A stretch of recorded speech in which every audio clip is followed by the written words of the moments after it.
What's up everyone? Again, welcome na naman dito sa aking YouTube channel. Again, this is Yana at hindi maubos-ubos na loan app or pautangan online ang ating pag-uusapan. Kasi nga mga beshies, nung nanonood ako ng video sa YouTube, nakita ko na naman ito na kung saan pwede daw makahiram hanggang 30,000 pesos at meron itong 6 months repayment period. At doon sa 30,000 pesos, bali interest nga lang daw ay 3,600. Okay, so kung isipin natin, nakakainganyo talaga to ha, kaakit-akit na pwedeng utangan. Really? Kasi 30,000 yung pwedeng mautang at babayaran mo sa loob ng 6 months. Na-curious na naman ako at dinownload na naman natin tong app na ito. Kaya nga sa video na ito ay busisihin natin, i-check natin kung magkano nga ba talaga yung pwedeng mautang. Kung totoo ba na pwede tayong makautang hanggang 30,000 pesos, mababa nga ba yung interest at mahaba nga ba yung payment terms. Pero bago ang lahat, kung bago ka pa lang dito sa aking YouTube channel, abay mag-subscribe ka na nga mga besh para makasali ka sa ating pa-weekly, pa-Gcash giveaways. At every month din po ay namimigay tayo ng Realme cellphone, kaya abangan nyo yan. At syempre, congratulations sa winner natin last January, si Ma'am Lysel, ang mga previous winner pa natin. Okay, let's get back to the topic. At ito na, ang pag-usapan natin ay ang Pinoy Peso Inclusive Credit Lending. Same with other loan app ha, na marami itong gustong i-access sa ating cellphone. Yung SMS data, yung selected contact, app list, camera, location data, at device data. At kapag tinuloy nga natin na mag-apply, ito yung sinasabi ko na pwede tayong makahiram nga daw ng 30,000 pesos. Really? At merong 90 to 180 days. Kaya pumapatak nga ng halos hanggang 6 months na payment terms. Kasi ito nga yung pambungad nila.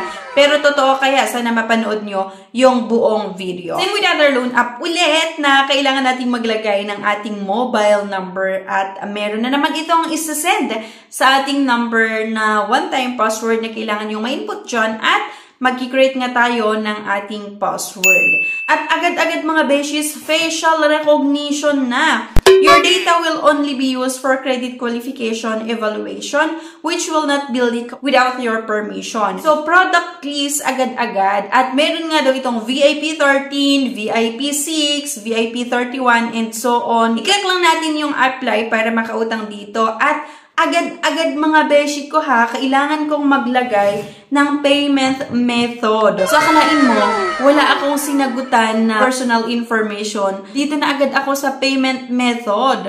Diba? Kasi yung may ibang loan app, kailangan mo sagutan yung basic information or personal information. Like kung saan ka nakatira, magkano yung sahod mo, saan ka nagtatrabaho. Ito na nga, kailangan nating mamili kung saan natin gustong matanggap yung loan proceeds. Pwede sa GrabPay, GCash, Coins, PayMaya, RD Pawn Shop, at Mlulier. Pero GCash na naman yung pinili natin. At application submitted. You can return to the application list and continue to apply for other products. A few moments later. After ilang minuto na pag-aantay natin, wala po akong sinagutan na basic information.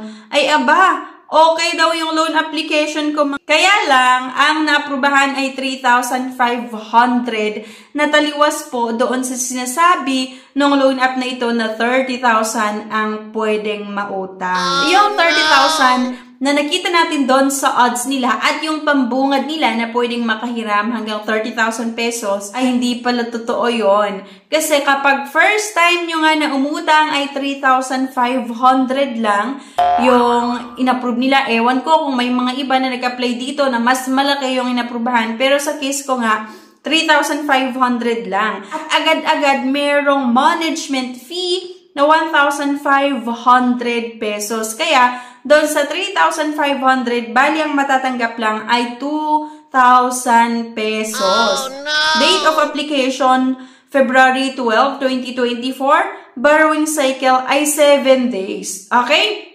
Kaya please lang mga besh ha, huwag nyo na itong utangan. Okay? Huwag nyo nang subukan kasi instead na makatulong itong mga ganitong pautangan sa inyo, ay mas lalo pa nila kayong ilulubog sa utang. Kasi nga, doon sa 3,500 lang, ang matatanggap mo ay 2,000 dahil doon sa management fee na 1,500. Pero ang kailangan mong bayaran within 7 days ay 3,500.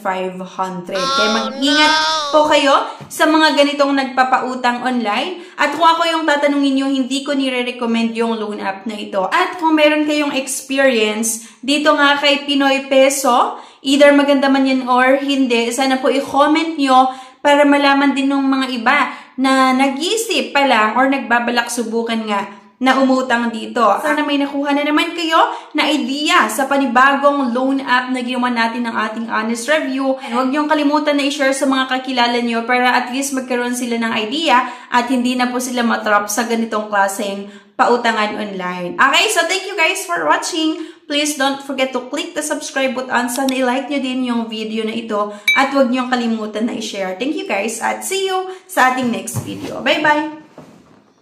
Subscribe na para makasali sa pa-GCash at cellphone giveaways na mai-announce every 25th of the month. Mechanics. 1. Find the 3 words in this video. 2. I-comment ang 3 words in order. 3. Like this video, subscribe, comment, and share. If declined sa bank and other loan apps, pwede niyong subukan yung ibang options. See the links sa description at sa comment section below. Click the link and apply. Disclaimer: try or apply at your own risk.